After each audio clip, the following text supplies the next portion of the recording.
kuasa, dahsyat. Yes, yes, yes, yes. Hanya dekat kasih-Mu Bapa, jiwaku pun tentram. Engkau menerimaku dengan sepenuhnya, walau dunia melihat rupa, namun Kau memandangku.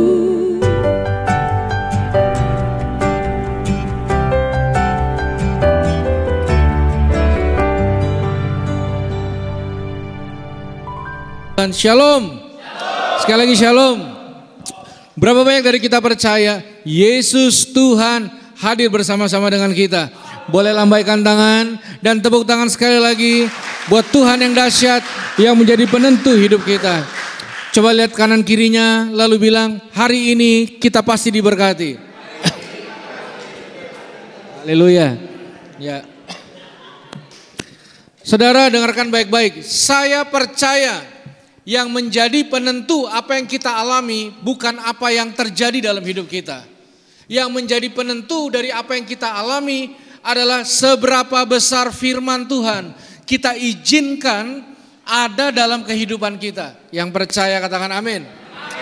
Apapun boleh terjadi, tapi kalau kita izinkan firman punya ruang yang luas di semua aspek hidup kita, firman akan menjadi penentu akhir yang jadi dalam kehidupan kita. Amin. Saudara, salah satu kalimat yang saya sering lihat ketika ada di sekolah atau di kampus, mungkin saudara juga pernah lihat, tulisan ini sangat membuat saya banyak merenung. Nama tulisannya ini, harap tenang ada ujian. Pernah dengar gak? Pernah dengar gak ya? Harap tenang ada ujian. Jadi ujian itu punya teman baik namanya ketenangan. Alkitab berkata dalam Mazmur 62, hanya dekat Tuhan aja kita tenang. Gak ada yang bisa buat kita tenang. Salah satu hal yang sangat dibutuhkan kalau kita ada dalam sebuah ujian hidup yang beda-beda, jalurnya beda-beda ya. Ini yang ujian di sini jalurnya beda-beda. Tapi terserahlah mau jalur apa, tapi ujungnya adalah jalur Yesus, keselamatan kekal bagi setiap kita. Yang percaya katakan amin. Amin saudara. Ya, itu sebabnya jangan biarkan kita ini jauh dari firman. Kenapa? Saudara, ini yang saya ingin sampaikan pada kesempatan siang hari ini. Salah satu kemampuan yang akan orang miliki kalau dia dengar firman dan hidupi firman adalah dia punya kemampuan ini, menunggu dengan baik. Saudara, siapa di sini yang suka nunggu? Enggak ada. Pak, saya ini punya hobi, pokoknya saya suka banget yang namanya nunggu. Enggak ada. Nunggu itu sesuatu yang mengerikan buat banyak orang. Setuju gak saudara? Orang akan lakukan apa aja supaya dia nggak nunggu. Ya, orang akan lakukan apa saja supaya waktu menunggunya itu berkurang. Tapi saya mau beritahu, menunggu itu tidak bisa dihindari. Ingat, manusia diciptakan pada hari keberapa? Hari ke-6. Manusia harus tunggu 6 hari. Betul? Waktu kita ada dalam kandungan ibu kita, saudara. Alkitab mencatat kita sudah ditenung, direkam dengan ajaib. Apa yang dialami seseorang ketika ada dalam kandungan ibunya. Nunggu 9 bulan paling enggak. Tidak ada pendeta bisa doain istrinya yang baru hamil 3 bulan. Tidak ada yang mustahil buat Tuhan. Bulan keempat dalam nama Yesus lahir. Enggak ada, harus nunggu. Betul enggak? Harus nunggu. Saudara, tidak ada pendoa yang bisa berdoa pada anaknya yang baru umur 3 bulan. Dalam nama Yesus tidak ada yang mustahil. Umur 4 bulan lari maraton anak saya. Nggak bisa. siapapun harus nunggu. Nunggu tuh gak bisa dihindari. Saudara mau selesai ibadah, nunggu saya selesai khotbah, betul gak? Betul kan? Mau masuk toilet, nunggu. Mau dimanapun nunggu. Saudara di sini, di sana, nunggu tuh selalu ada. Gak mungkin gak dihindari. Dan kalau mau jujur, kita kadang gagal waktu lagi nunggu. Kita kadang gak sabaran kalau kali nunggu. Betul gak? Saudara tahu momen di mana Matius, Markus, Lukas hilang di kepala, khotbah-khotbah hilang, waktu kesabaran nunggu kita habis. Setuju gak saudara? Kadang-kadang kita bisa hilaf melakukan hal-hal ketika yang kita tunggu harusnya kita menolak untuk menunggu. Saudara, coba bilang sama orang kanan kirinya, selamat datang di ruang tunggunya Tuhan. Ya gak? Makanya saya meyakini gini, Tuhan ada dalam vonis. Apapun yang datang dalam hidup kita, waktu apapun yang memproses kita menunggu, ada Yesus di dalamnya. Amin. Amin saudara. Ya sekali lagi firman membangun kemampuan menunggu. Coba Alkitab terdiri dari 2 bagian. Perjanjian lama dan perjanjian baru ya. Gak ada perjanjian yang ketiga, gak ada. Cuma perjanjian lama dan perjanjian baru. Itu artinya yang Tuhan kasih dalam hidup kita janji. Betul gak? Apa yang kamu terima hari ini juga, inilah janji. Saudara, kalau saya berjanji minggu depan, kalau saya dapat kesempatan kesini lagi, saya berjanji saya akan bawa pizza buat semuanya. Misalnya, mudah-mudahan benar Tuhan memberkati kita. Amin. Amin. Pesta pizza kita. Tapi saya mau beritahu, sewaktu saya selesai berjanji, saudara, janji adalah janji. Tapi Pak, setelah saya berjanji, apa yang saudara lakukan setelah itu? Nunggu, betul gak? Makanya tuh firman Tuhan berupa janji, tidak diberikan langsung. Satu orang selamat, seisi rumah diselamatkan. Bilur-bilur Yesus menyembuhkan setiap kita. Kamu akan terus naik dan tidak turun. Itu janji. Tapi setelah janji harus ngapain? Belajar nunggu. Itu yang paling gak enak. Itu yang paling sulit. Janji, nunggu, baru janji Tuhan digenapi. Banyak orang menyerah di ruang tunggu. Saudara, kita masuk dari depan pun ada ruang tunggunya sebelum ke sini. Di salon ada ruang tunggunya. Di bengkel ada ruang tunggunya. Di rumah sakit ada ruang tunggunya. Di ruang tunggu orang cemas, marah, karakter asli kelihatan kalau lagi nunggu. Tanduk bisa keluar, omong kasar bisa keluar. Nunggu itu mengoyak-ngoyak batin dan hati. Tapi saya mau beritahu, Yesus hadir di ruang tunggu kita. Dia tidak meninggalkan kita. Dia dengar air mata kita. Dia dengar keluh kesah kita. Dia tahu kelemahan-kelemahan kita di ruang tunggu. Makanya siapa yang dengar dan lakukan firman setiap hari, maka kemampuan ini akan terbangun dalam hidupnya. Apa itu? Nunggu. Saudara nunggu, gak ada kepastian. Terus ngapain kalau nunggu? Gak tahu mau ngapain. Lihat anak-anak sekarang susah disuruh nunggu. Tuh kan, kalau saudara lihat anak atau cucu harus dengar musik, harus main game, gak bisa dengar firman, sulit nunggu gitu. Jadi saya pernah tuh taruhan sama saudara-saudara saya, ayo kumpulin anak-anak bocah ya, siapa yang bisa buat tenang ya dapat hadiah. Anak tenang cuma 1 menit, diem gak bergerak, lama-lama dia bosen nunggu, marah nunggu. Ide-ide liar keluar kalau lagi nunggu. Plan B itu keluar waktu lagi nunggu. Ingat Abraham, dia bapak orang beriman, tapi karena kelamaan nunggu, dia buat plan B. Lahirlah Ismail. Betul gak? Plan A tidak mungkin gagal. Cuma kita harus nunggu. Itu masalahnya.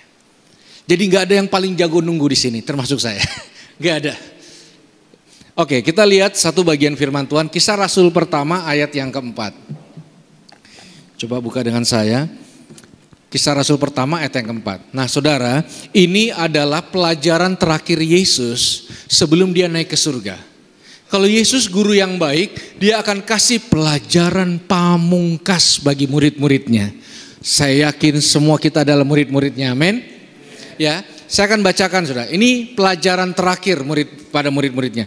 Pada suatu hari ketika ia makan bersama dengan mereka, ia melarang mereka meninggalkan Yerusalem dan menyuruh mereka tinggal di situ menantikan janji Bapa. Jadi perintahnya gini, jangan kemana-mana, tetap di satu tempat. Ngapain? Nunggu janji Bapa. Wow. Sampai kapan? Tidak tahu. Terus mesti ngapain? Tidak tahu juga. Nantikan janji Bapa. So dengar baik, orang-orang hebat itu lahir di ruang tunggu yang hebat. Yesus 40 hari di padang gurun. Tidak ada teman, tidak ada apapun. Saudara, Musa di padang gurun, Yosua di padang gurun. Semua yang mau dipakai Tuhan harus bertahan di ruang tunggu. Yang setuju katakan amin.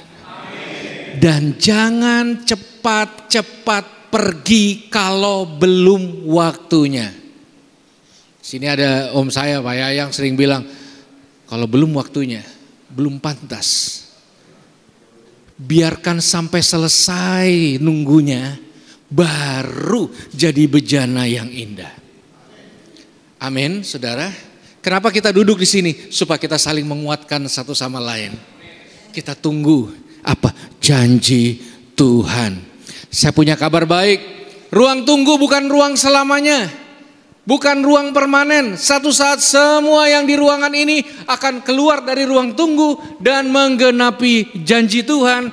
Namanya dipermuliakan lewat hidup kita. Yang setuju katakan amin. Amin, saudara. Ya. Dan berkat yang terbaik dilepaskan atas setiap kita. Kita lihat Mazmur 133 ayat 1-3. Ini ayat seringkali dijadikan lagu berbagai tema. Ya, nyanyian ziarah Daud. Oke, kita baca sama-sama 1-3, 2, 3.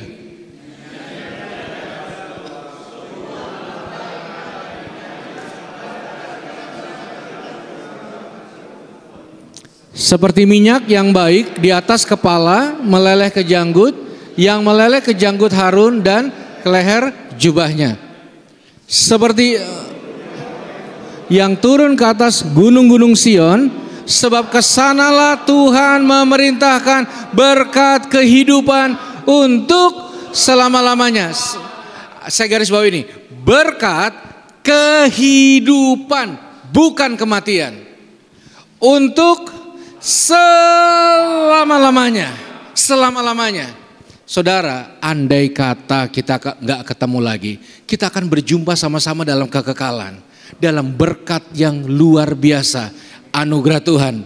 Yang percaya katakan amin. Sebab kesanalah Tuhan perintahkan berkat. Tapi ini yang menarik, saudara. Sebelum saya lanjutkan, waktu saya bertobat tahun 2000-an, ada lagu yang terkenal, saudara. Mungkin banyak dari kita tahu. Lagunya gini, anggur baru tercurah, penuhi umatnya dengan sukacita.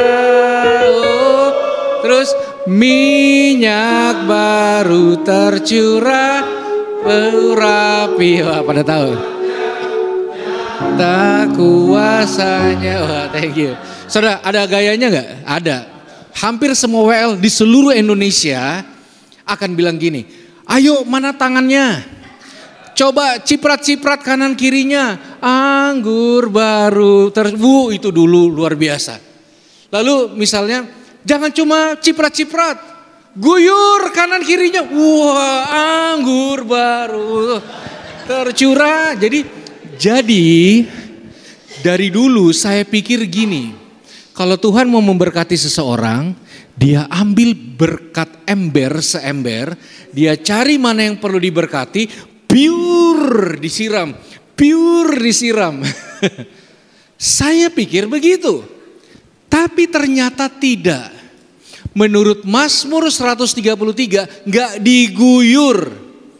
Kita lihat Mazmur 133 bilang gini, seperti minyak di atas kepala Harun. Ini biar nggak ada rambut, ini kepala. Habis itu apa? Meleleh ke janggut. Saya mau tanya, jenggot betul. Saya mau tanya, waktu berkat ada di kepala, janggut ngapain? Nunggu. Itu ngalir.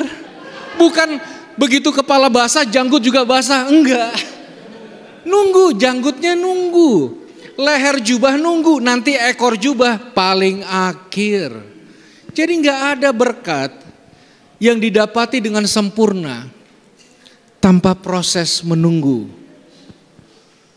Saudara, waktu nunggu iman itu dibentuk.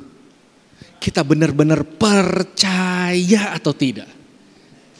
Kita masih goyah, nggak apa-apa. Tapi kadang itu muncul di ruang tunggu. Apakah kita benar-benar meyakini bahwasanya pertolongannya tidak pernah terlambat?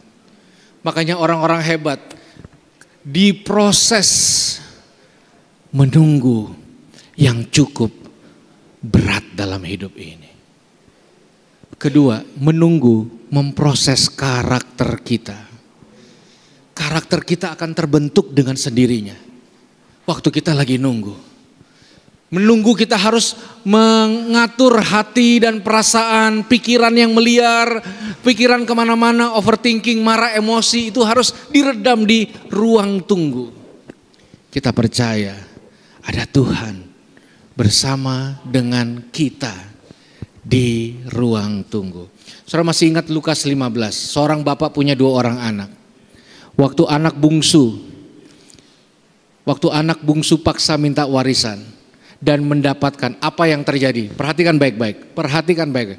Terjadi perpisahan hubungan antara bapak dan anak. Waktu terjadi perpisahan, apa yang terjadi? Bapak harus nunggu waktunya ketemu lagi dengan anaknya. Anaknya harus tunggu kapan waktu terbaik ketemu lagi dengan papanya. Siapa percaya Yesus akan datang kedua kali menjemput setiap kita? Amin. Kalau saudara percaya, kasih tepuk tangan dong buat Tuhan kita. Yesus akan datang menjemput kita. Tapi kalau waktunya belum datang, kita ngapain? Nunggu. Yesus juga di surga ngapain? Nunggu. Nah saudara, terkadang yang paling berat dalam proses nunggu ketika terjadi sebuah perpisahan di dalam hubungan. Setuju gak saudara? Kita lihat tadi sudah ibu yang bersaksi. Waktu kita kehilangan orang yang kita kasihi, kita masuk dalam fase menunggu yang sangat berat dalam hidup ini. Setuju gak saudara? Kalau saudara terpisah dengan orang yang kita sayang, mungkin di sini kita hanya bisa bertemu dengan besukan. Kita mendengar kangen tanpa bisa memeluk, terpisah dan harus nunggu. Itu tidak pernah mudah. Makanya saya jatuh cinta dengan Alkitab, karena Alkitab bilang gini, ditutup dengan kasih karunia Tuhan Yesus menyertai kamu sekalian. Kamu tidak pernah sendirian di ruang tunggu. Kalau mau jujur, pada akhirnya kematian yang akan membuat proses menunggu begitu berat dalam proses kehidupan ini. Setuju gak saudara? Gak mudah. Jadi jangan, kamu gak punya iman, jangan. Gitu aja sedih, jangan. Berat, itu gak mudah. Tapi di situ kita belajar percaya, kita punya Tuhan yang hebat, amin. Saudara, saya mau bersaksi, ayah saya itu kapten timnas sepak bola tahun 70-an, Roni Patinasarani. Saudara, itu ayah saya, pelatih, komentator bola, cuma anaknya nggak main bola, anaknya mirip bola. Ya, tapi papa saya itu, satu kali papa saya divonis dokter, saudara, kena cancer. Ya, habis itu terus dokter mulai angkat tangan, bahwa papamu seneng-seneng aja gitu. Wah, kita kan nggak terima ya. Terus kita berdoa, akhirnya terbukalah jalan kita berobat sama-sama ke Guangzhou, China, saudara. Meskipun itu negara yang sangat asing buat kami, tapi kami coba bertahan di sana. 10 bulan saya di sana, sambil juga mendoakan orang-orang sakit di sana. Jadi waktu papa saya selesai diperiksa, kami doain pasien-pasien lain, banyak yang sembuh.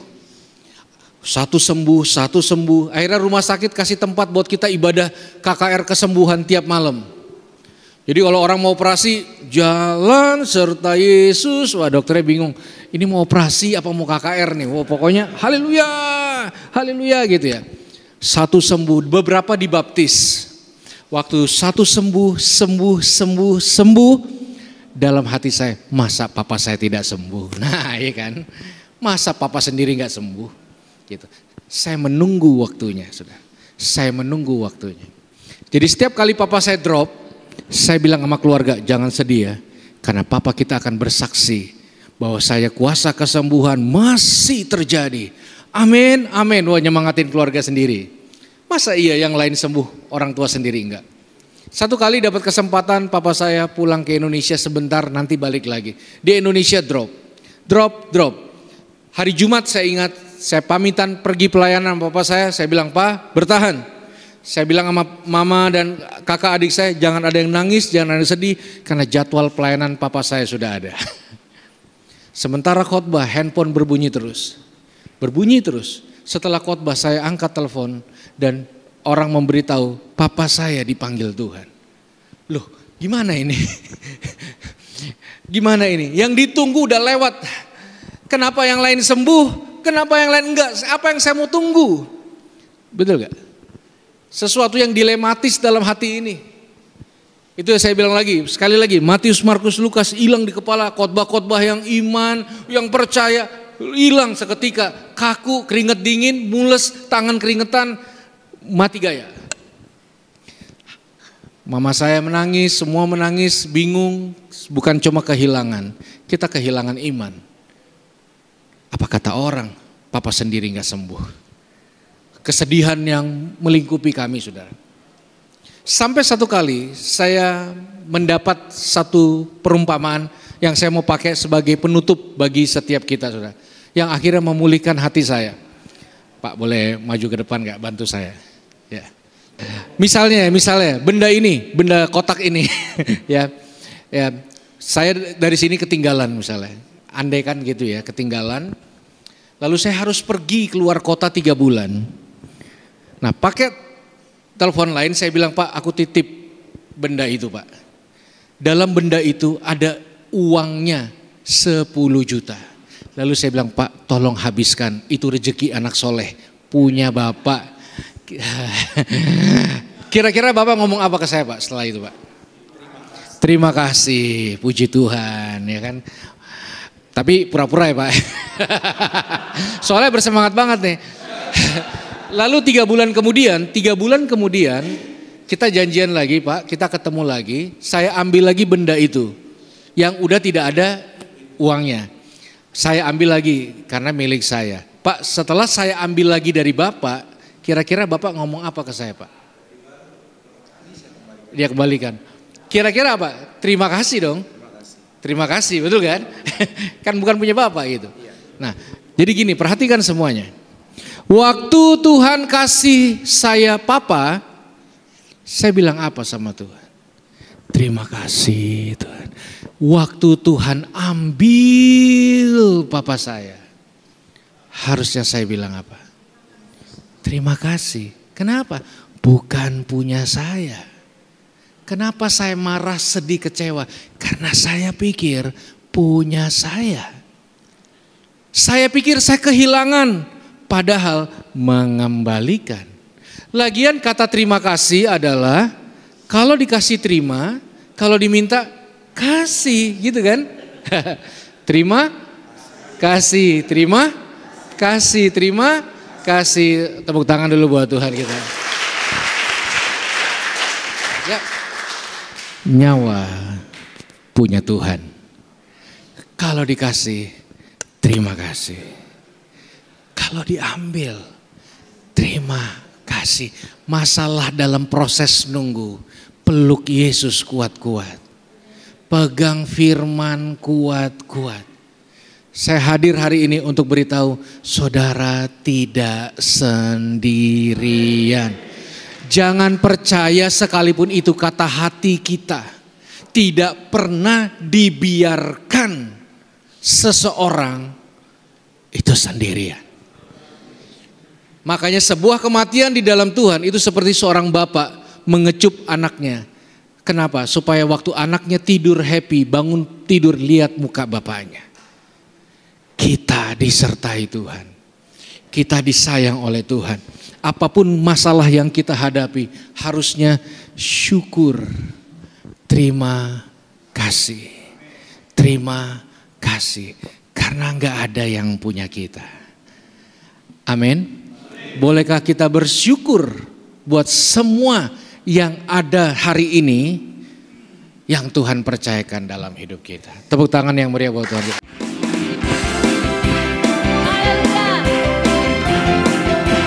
Mari saudara bersuka cita. Mari katakan tak pernah ku ragu akan kesetiaanmu. Kau pegang hidupku sepenuh jiwaku, sepenuh jiwaku. Kami percaya tingkap langit terbuka di atas kami. Kami percaya semua berkat yang terbaik turun atas kami. Kami percaya berkat kehidupan untuk selama-lamanya mengalir atas hidup kami.